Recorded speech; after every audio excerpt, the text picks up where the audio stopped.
up, Stackers? Big Stack McGee here. How are you doing today? It is Sunday, September 4th, and it is a beautiful fall afternoon. Sun's shining and beautiful weather outside. And I'm happy to be here to do another video for you. Um, Labor Day weekend. It's everyone always enjoys it because you get an extra day off. 3-day weekend, all that kind of business. Kind of celebrate the last part of summer.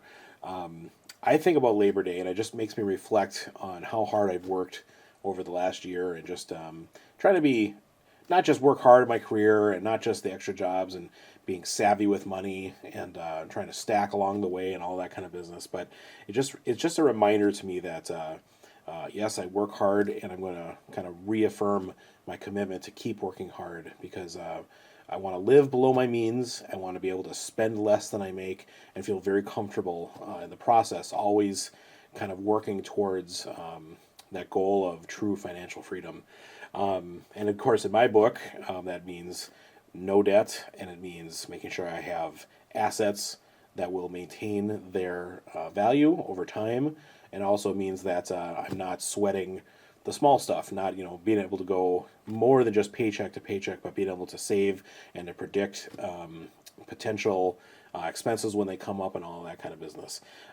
That was never more evident than this past 2 weeks. We had our air conditioning went out, and I have a friend of mine that works in the industry, and so he came out and looked at it, and he was able to get it up and running. But the system itself is 20 years old, and he's like, we're right at that time.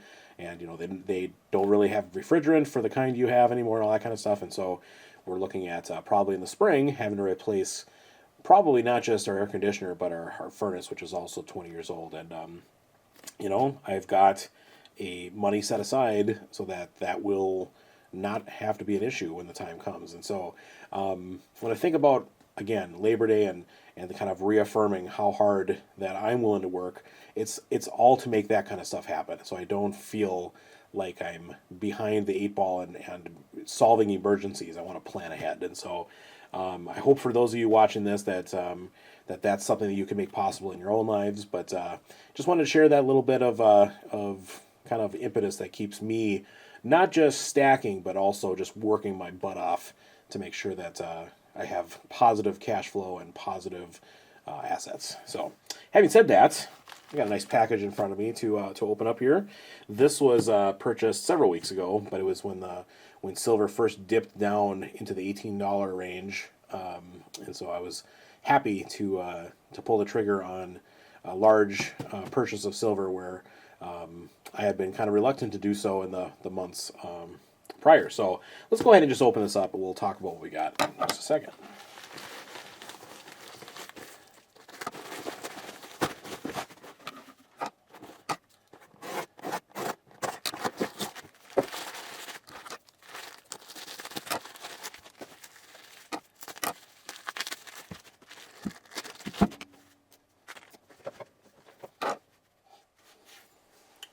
Okay, well, we have another kilo silver bar. This one from the Metalor Corporation. 1 kilo silver, 999 from Switzerland. It's got the serial number. Definitely a cast silver bar. Nice and shiny. What came along with it here? This one comes with a certificate. Just a standalone assay card verifying. I don't know how much that means anything to anybody. If you were going to counterfeit a silver bar, I'm sure you could counterfeit a little deal like this. But at any rate, 32.15 ounces of silver.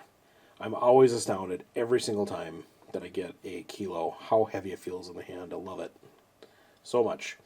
If you've never had a kilo silver bar in your hand, imagine more than 1.5 rolls of generic silver or Eagles or something like that, and it's just like it's got some weight to it, but it looks so darn compact.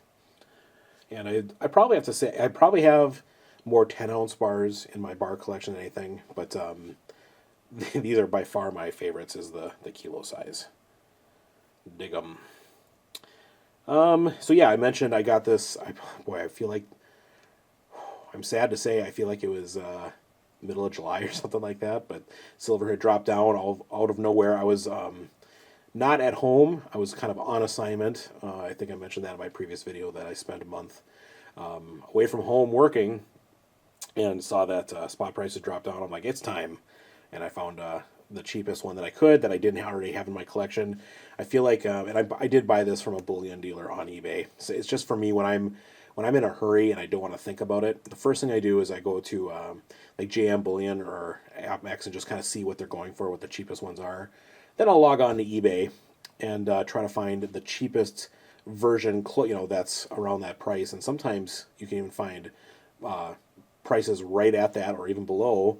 And of course, anything on eBay, you just get free shipping with credit card and all that kind of stuff, or PayPal, or however you want to do it. And then I just, try to think about what I already have, and I did not have one of these. And so a Metalor Kilo is now in my stack. Let's take one more look. One of the things that I will likely do is probably get out all the kilos. I've done that. I did that a couple years ago and kind of just do a comparison side by side. So that's always fun.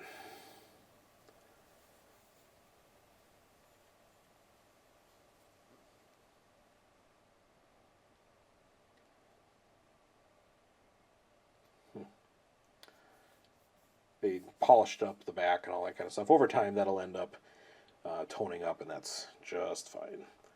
One of the things I love about silver bars is that you can handle them. You know what I mean? It's not going to take away from the value of this. This is considered generic silver. And if you go to sell something like this at a coin shop or whatever, they're going to give you spot price. Typically, at least the place I go, will always pay spot. Maybe right now they're paying more than spot because the supply is not always what they want. So, but I mean, I say that. I've never actually sold an ounce of silver in my entire life. I have traded silver, kind of like Silver Bean Counter did recently. A few times I've traded in silver for gold when the ratio was tightening up. But right now it's like, man, the silver to gold ratio is high enough that it's just, I'm going to keep on buying silver when I can. And of course, last time I did buy that gold 50 pesos, but the deal was just such a screaming deal that I had to to get it for basically under spot at the time makes up for that silver and gold ratio. So anytime I can get a deal like that, I will. But yeah, boy, I love this. Metalor Kilo. Pretty sweet. Yeah.